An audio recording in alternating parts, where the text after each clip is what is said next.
What the fuck's going on?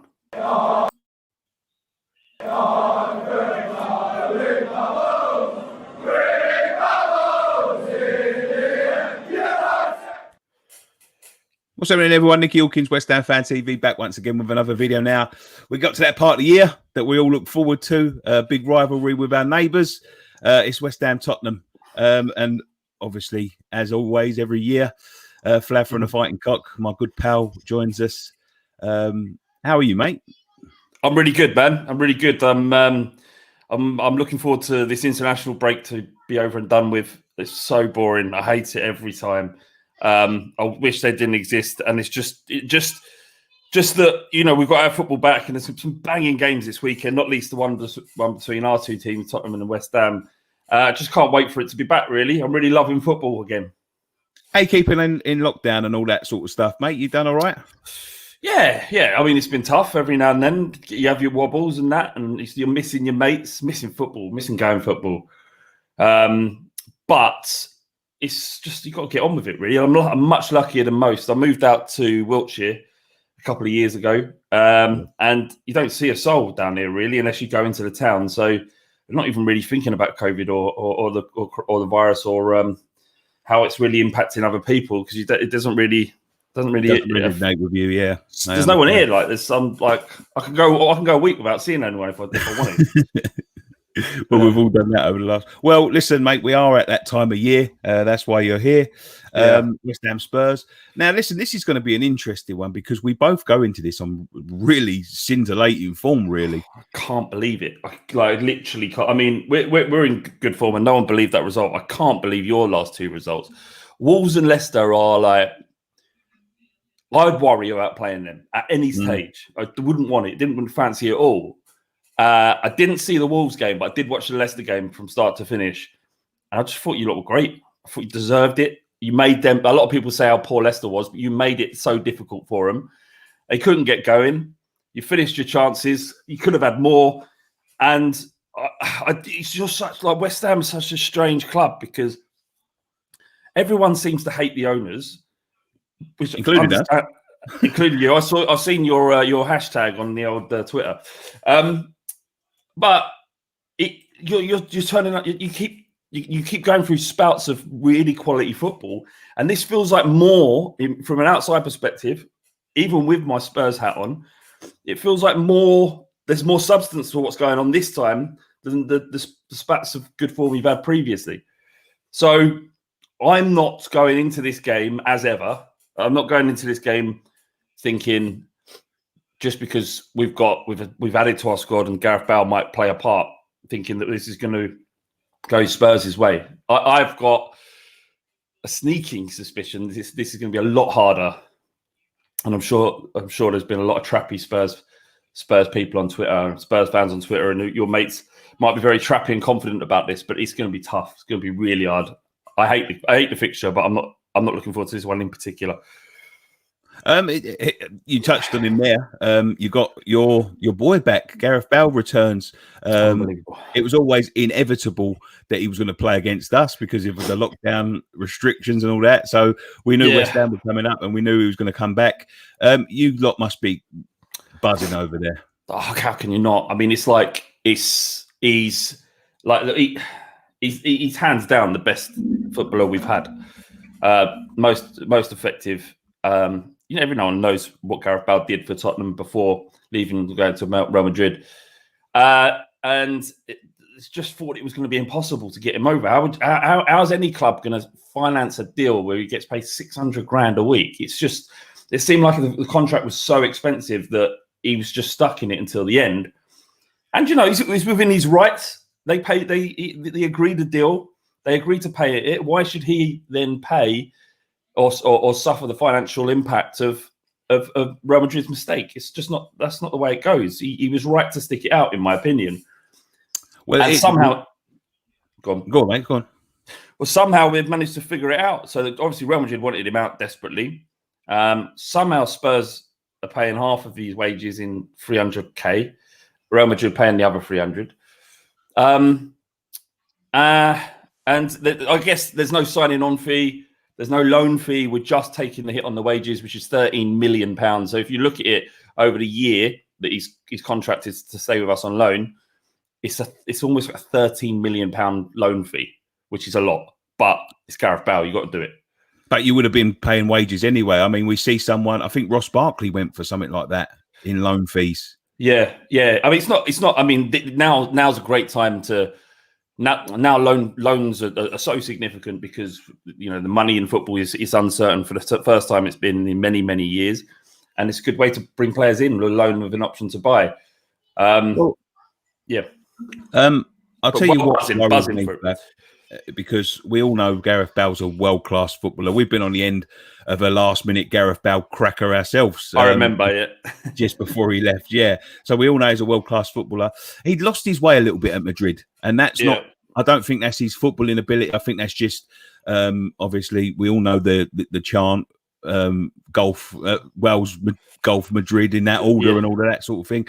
And I think that Gareth Bale's going to be wanting to recapture that magic. And I think, being at a place like Spurs, so well, he's got a great rapport with the fans. The fans didn't like him in Madrid, which I thought was crazy. They're an odd bunch. Yeah. I'm just wondering, I would say, he's injury prone, but I wonder how many of them injuries were actually genuine. Do you know what I mean? Like how many times he actually. Well, I don't know. He is injury prone. I mean, there's no doubt that we're not going to get 30 games out of him this season. I don't think he breaks down, and he always has. It's been a part of him. There are going to be times when he's injured. I guess he was playing. He probably used that to his advantage in certain aspects in Madrid, where he perhaps was using that as leverage. I'm not fit. I can't play. I'm injured. As a way of getting back at Real Madrid. Yeah, I mean, look, I would expect him to hit somewhere between 20 and 25 games for Spurs this year. But with the depth of our squad now, because of the amount of signings we've made, it's not the end of the world. It's just another great option. And that's a mad thing to say because for a long time we've had such a small squad, and one that Pochettino insisted on keeping slim and relying on the same players that he trusted. To Mourinho coming in and saying pretty much without saying the words, we need 2 players in each position. And that's what we've got. Apart from the only quality we lack is in centre-back, I'd imagine. Alderweireld's aging. Eric Dyer isn't a left-sided centre-back as much as Mourinho loves him. He's always going to play if he's fit. I think we could find a better centre-back than Eric Dyer. But as, like I say, Mourinho absolutely loves him to pieces. And then in defensive midfield, Højbjerg's come in from Southampton. Again, so far what we've seen is we've got an incredible footballer there for 15 mil. It's ridiculous.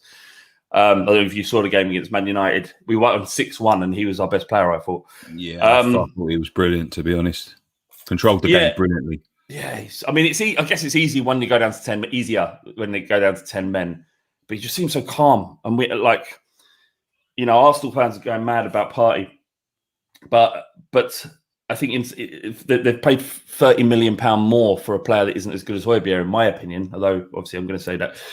And then obviously across the front line we've got players all over the place, and it's good. It's good to see. I'm really excited about what can happen and what Mourinho can bring. Well, we'll talk a little bit about West Ham. We've spoken about Bale. We've spoken about some of the signings that we can look forward to. I think it's going to be a battle of the front lines this week, Flav, because we've both got some talent. We look like we're going to be signing, I think, imminently. Ben Rama's going to be coming in from Brentford. I've seen him play. Yeah, he's a very special talent. Someone that could. He's one of them that could go either way, couldn't he? He could be the new Payet. He could be the new Faguli. I've seen him play. I've got a good mate who's season ticket holder at Brighton. And he's been talking about him a lot. Brentford. My bad.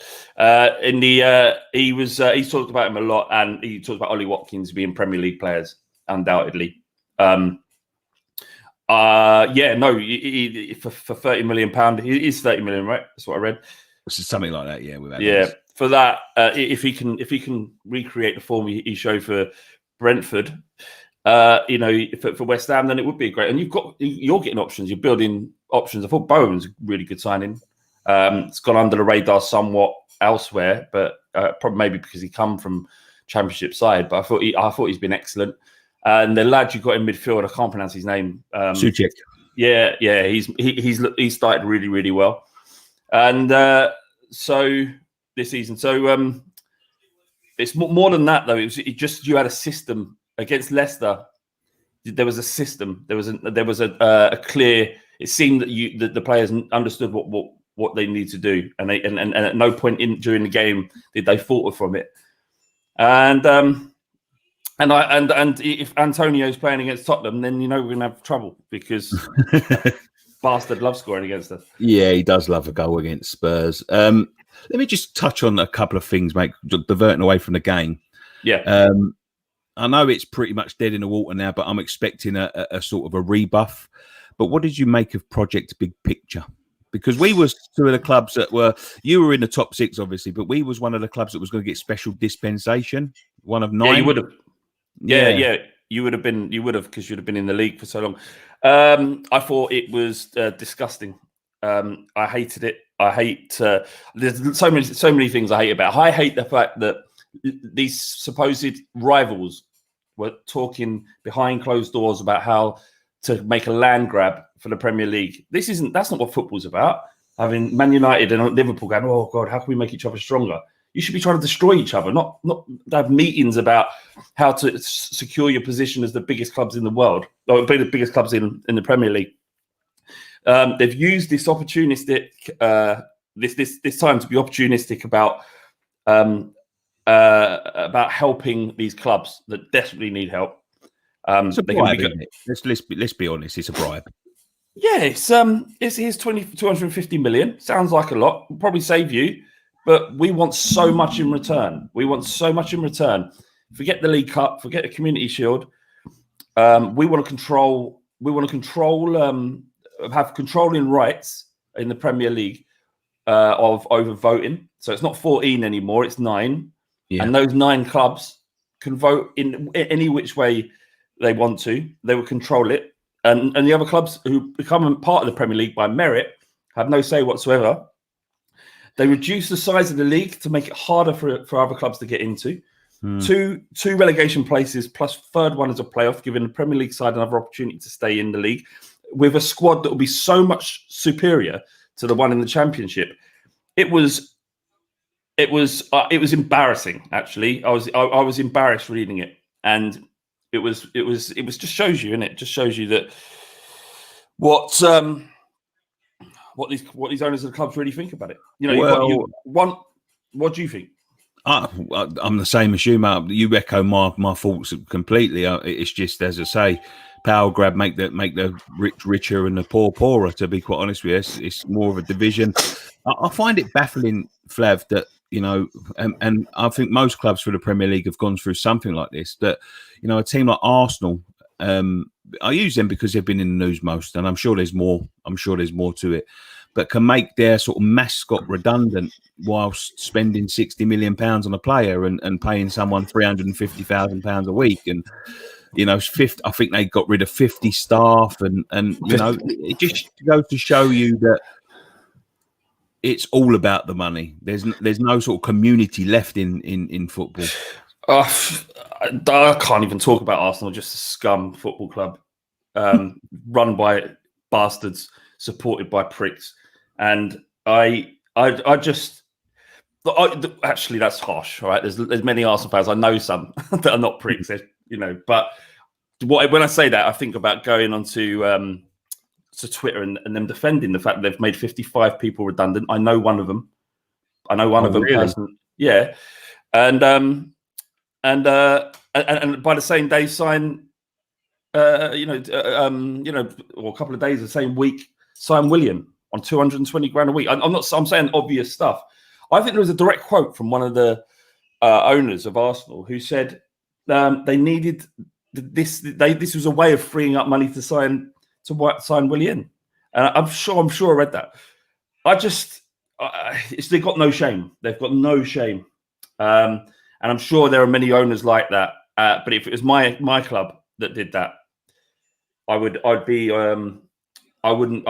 make it known that I wasn't happy about it. Not that it would make any difference, but there are Arsenal fans out there defending it. They don't care. They don't really care about it. They just want their team to sign these players. How much financial hardship, how much trouble must Arsenal be in if they're having to make backroom staff redundant so they can sign players? Well, again, Flav, I think it's all opportunistic because they've signed Party since. They're 45 million. Yeah, 45 million pounds and God knows how much a week, So it wasn't the fact that they need. I mean, that's what I'm saying. It's like 55 staff on, humble wages. I'm not sure what they was getting paid, but I'm sure it wouldn't cover a month's worth of Williams' wages. I wouldn't have thought so. But even if it was, is that the right thing to do? Football is supposed to be a community sport. It is supposed to be about representing your area and making the community and the people that come to your football club feel like they're a part of it. But we don't anymore. And the fact that Liverpool, just going quickly back to Liverpool and Man United, the Glazers have been there since 2003. Is it 4? Yeah, something like that. Been there a whatever while it is, 2005. And Henry and I think it's FSG, I can't remember the name of their group. They've been there since 2010, and they're coming into the league and trying to change it, trying to do a power grab when they haven't understood what football means to us and where it comes from. It's insulting. It's ridiculous. Anyway, yeah. So yeah, what's new? There are bastards running football clubs. Yeah, exactly, mate. Yeah, there's nothing new. Let's go back to the game, Flav. Just quickly, how do you see this one going? It's a tough one. I don't want to call nothing. I mean, I've seen this story. I've read this story before. I've seen it happen. We're coming off a great result. There is this idea in a lot of Spurs fans' heads that they are that we're like superior and we go into every one of these games with supreme confidence. But if you look at the results between us over the last few years, you can't split us really. So I don't know what's going to happen. I have no idea. I think I've got to look at a forward line even without Bale and think we can cause problems with everyone. Son and Kane are on fire. Neither of them have been playing as well as they're playing right now. Our left back. To be fair, Flav, just to pull you up there and just to tickle your balls a little bit, I don't think Son gets enough credit for how world class he actually is. I think he's a world class talent. I really do. Spurs fans definitely give him enough credit. We see it, but I see what you're saying. They're not like, he doesn't get spoken about in the same way that Harry Kane does. Yeah, he's as effective, and them together in the way. I mean, they talked about it this week, Son, about how they've been playing for 5 years together. They've been they understand each other's game in a way. It's almost like this symbiosis that exists between them. Add to that a world-class player in Gareth Bale. He's fully fit. I think there's going to be goals in it.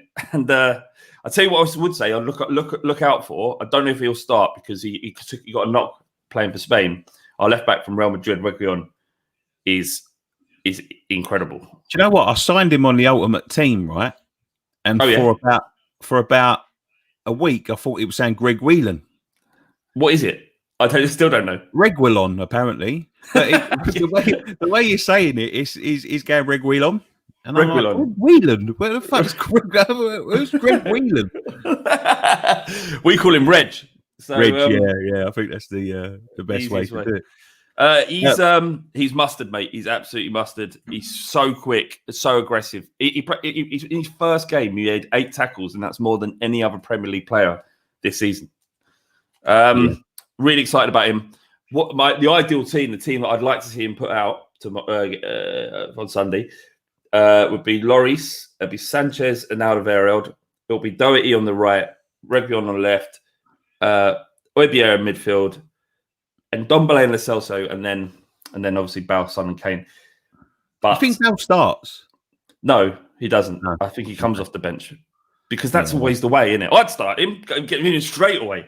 But it's just Mourinho knows him, so You never know. That's true. It's not like he's signed someone who he's not proven or anything. He just don't need to work with him. He's been working with him for 2 weeks. Maybe he does start. I think this I don't want to see him start because I've seen the same way as you've seen this story before. I've seen this story before, live and in person. To be quite honest. Yeah, mate. Yeah, that must have been bad. What do you make of Lamela? In what way? Well, if he didn't play for Spurs, I'd hate his guts. Yeah, he's a prick. We've all got him. We've all got them. We've all got them in our club. You know what I mean? We've all had them. What he did against Martial. I was watching, and if someone had done this to me, I'd be fucking spitting feathers. But he's not the first. He won't be the last to do that sort of thing, Flav. As I say, we've all got a knob playing for us. We've all had them. You know what I mean? We had an Outovich. You know, you love them until they come against you. But that's the name of the game, mate. At the end of the day, that's not. I didn't find that as Lamela's fault personally. That's the way the referee took it. He could have sent Lamela off. He could have left Martial. The thing is. Yeah, the problem I find it difficult to sympathise with a team that's had about fucking 47 penalties in 20 games. I'm not suggesting we should offer Man United sympathy. I'm just saying that I know how I would feel about Lamela if he wasn't mine. The thing is with that, just say like this is the explanation as to why he wasn't sent off. What was it? He gave his strike to the throat or the thing was given a yellow card. They can't upgrade it to a red VAR, and Martial's was a red card direct, which they can undo, but they didn't because it was a strike to the face, no matter how weak it was. So the VAR couldn't, in that instant, do anything about it. Apparently, I think this is where it falls down, Flav. I think it falls down all over the place. The thing falls down. So I hate it. We could sit here speaking for a week about VAR, these handball situations. That I think you've been on the end of one, and everyone has it to some degree. Yeah, it's just absolute nonsense. People fiddling around with a game for the sake of fiddling around with a game. I don't understand it. I tweeted about this. Like, it's not enough just to change the rule. You've got to remove the people that are making the decisions and replace them with someone else who would make better ones. David Ellery, I think it was. He should never be allowed to make a decision which affects the game ever again. Give him a chance. You fucked it up. Now piss off. It should be, to be honest with you, Flav, it should be a panel of ex-footballers, a large panel as well. Yeah, I agree, mate. I absolutely agree. Yeah. What do you think of the game there? Tomorrow? On Sunday? How do you think it's going to go? As I said, mate, I'm a pessimist because I'm a West Ham fan. I've seen these stories before. Yeah. A player returning, a player that ain't scored for 4 years, or someone that's never scored is going to come back and haunt West Ham. I think it's going to be a tight one because, as I said, we're in good form. We have got some good players. Our squad is thin. You know what I mean? And I don't know whether that's coming from the management or the board. But if it's coming from the management and he's a bit like what Pochettino would like to do, and that's work within a small squad, I think he's mad because we've had so many injuries. But we've got starting 11 and fingers crossed they're all fit. We've got a good team that can compete. We've showed it in the last 2 games. We battered Wolves and we battered Leicester.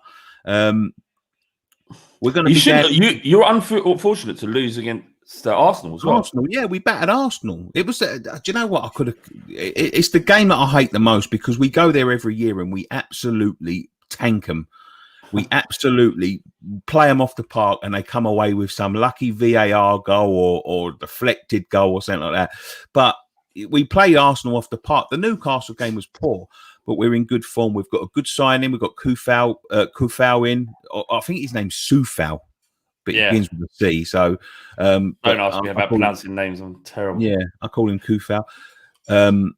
Souček started the season brilliantly. Owen's starting to pick up a little bit of form. We've got Ben Rama, of course, that could come in tomorrow. Antonio's always. He's not signed yet, though. If No, it's, he's not. He's so it'd not. have to be by lunchtime before to be registered to play. Well, apparently, mate, he's done his medical yesterday. I think what I think they've spent the night doing is editing a fucking welcome video. To be quite honest with you, I think. So Bao and Reguilon was done 2 days before they were announced because of all the media that they produced. Yeah, exactly. Yeah, and I think they're trying to hype this one up. Obviously, it's deadline day today. You got till midday to register people, but we're going to have Ben Rama. We're going to have Antonio's always a that header against Leicester. It was just perfect. Yeah, I know he's got bundles of header goals. I didn't know that was in his locker, to be honest. And that's not me being dismissive. It was just a finisher that's the highest quality. And like you say, he loves it. Do you know what? A few years ago, Flav, he scored 9 in 9 at the beginning of the season, and they was all headed goals. Yeah, I don't know why I've missed that. Obviously, his technique was incredible. I was watching. I was like, "How was that?" Do you remember that one? Do you remember that one at Upton Park when we beat you 1-0 and he scored very early? No, I don't remember. 16? No.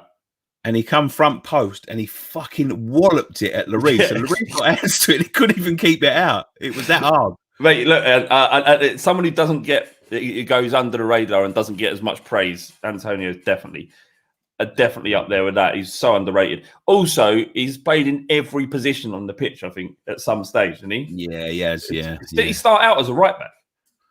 No, he was a right winger. All right. And then he started playing right back. He's played up front. He's played centre midfield. He'd go and goal if you ask him to. Do it all. He's a real player. He's my favourite player at West Ham. Yeah, he comes across as a lovely bloke as well. It's either gonna be a free draw. Yeah. Or we're gonna get fucking tanked. I don't think you're gonna get tanked. I don't see that happen. I think very tight, and we'll see. Yeah, it's either going to be a free draw or we're going to get tanked. And my dream is a little 1-0 win. Well, I can't. Depends how you set up. The thing is, mate, none of them are beyond the realms of possibility, are they? No. I mean, none of it would surprise me. Of course not. What in terms of your defensive line? How high is it? How do you sit back in the low block, or do you actually? Yeah, it's not very high now. We're playing 5 at the back, so we will go. Obviously, Fabianski. It'll be Ogbonna. I'm unsure against Diop and Balbuena. Balbuena's been playing well, but Diop's the first choice. But he had COVID, so he's had to have a couple of weeks out. So it might be Balbuena. It'll be Cresswell, left centre back, who's playing really well. If he's back, it'll be Masuaku. He's got a little injury, but they're thinking it'd be all right. It'll be Sufal, be Souček, Rice, Bowen, Antonio, and I think Ben Rama could start. But if it's not Ben Rama, it'll be Fornells. Yeah, I think it'd be tough on Fornells if he's dropped just because the new signings come in. Thought he was great against Leicester. Finished well. Was him that scored, wasn't it? He took the ball on the ran through. It was that big punt. It was that was like, it'd be tough. I don't see, even if Ben Rama signs now at like this minute, it'd be tough to kind of bed him in and tactically. Also, is it Alan Irvine? Yeah. He must be fuming that David Moyes is back. Get Moyes out of your club. You don't need him. He's the guy. He's the guy. Moyes buggers off, COVID, and he's like, maybe I'll just do what I want to do and see what happens. And he just pumped Wolves and Leicester. Well, you say that. We played in the Carling Cup. The Carling Cup, fucking hell, I'm going back to 1997. The League Cup, whatever it was, we got absolutely tanked by Everton. Didn't make a sub that night. Not one sub? Not one sub. I went through a stat. It was like... I've never seen that. No, not one sub, Flav. We was 1-0 down, then got back into the game 1-1. Then they got a deflected goal to make it 2-1. Never made a sub. Not one. I've never ever seen a match go by without a sub being made. I can't even. Well, I went through every game in the League Cup over the 2 days, and every team made their 3 substitutes. We was the only team that didn't make a substitute. Every team that played in that round made their maximum substitutes, whether they was winning, losing, drawing, whatever. Winning made one. He must have just thought, I don't want to not just got to throw this. We've got to Well, throw it. my theory is the owner was whinging about the £50,000 cost it's going to cost us to get up there because there's no prize money for it this year. This guy's cost us 50. I think he said, because we had all the big hitters on it. We had Antonio, Bowen, Haller, all on the bench. Oh no, Haller was playing. Yeah, we had all of them on the bench, and I think he's like, no appearance fees for them. So. I mean, maybe, but that'd be especially tin pot if that was the case. But, there's no. I didn't know that. There's no prize money for League Cup. Apparently not. No, that's what he was saying. I don't know how much. I'll take what he says with a pinch of salt, mate. I don't trust him fucking far as I can throw him, if I'm quite honest with you. But apparently, no prize money at all. I'm desperate to win that bloody thing. It's pathetic because literally no one cares about it. But just to win something would be amazing. We've got a good chance this year. We've got Stoke in the quarterfinal. Yeah, and then if we get Brentford in the semi-final, one hand on the cup. Yeah. Well, why shouldn't we fancy a League Cup after spunking so much money on a transfer window? We should. Although that's a bit of a it's a little bit like saying Spurs won the transfer window or whatever, right? Yeah. It's a little bit, if you're looking at, it's not like we've spunked out a huge amount of money and Daniel Levy has suddenly opened the purse strings. I just think he's been quite cute about these deals. So Reguilon, obviously, we signed for 27 million, but they have a buyback for 47. Doherty on the right, who cost 12. Højbjerg, 15. Bowles alone, 13. Vinicius is a £3 million loan with an option to buy. So it looks like we spent a lot of money, but we haven't really spunked that much. So we'll see. I don't believe he's a master or not, but everyone's very excited at Tottenham at the moment. Well, if thank you very much, Flav, for joining us today, mate. Pleasure, Nicky. Great chat as usual. I won't wish you luck, but I wish you luck for the rest of the season, of course. If you want to go and check out Flav, the Fighting Cost The Fighting Cock podcast is available. Why would they want to do that? Why would they want to go and listen to us Spurs fans talk about? I listen to it sometimes. I like visiting your forum when we beat you, if I'm honest. Yeah. Oh, mate, that place. We don't do anything with it. It exists on our website. There is no admin. There's nothing. We don't go in there. It's just, it was created back in the day. Do you watch Peep Show? Of course. Is it what they call? Do you remember the one where they were going to the New Year's Eve party, and Hans is outside? He's like, "You don't want to go in there, man." It's not that bad. They're all right. They're probably lovely people, but we don't control it, and it has our name all over it. I haven't used the forum in, honestly, it's 7 years. Great advert.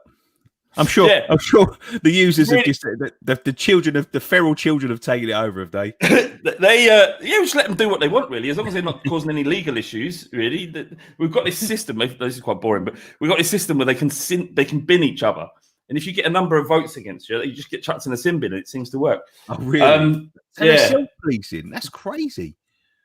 Yeah, but it's crazy in that they kind of. It kind of works. It does work, actually, because eventually you keep getting banned. You have to stop what you're doing.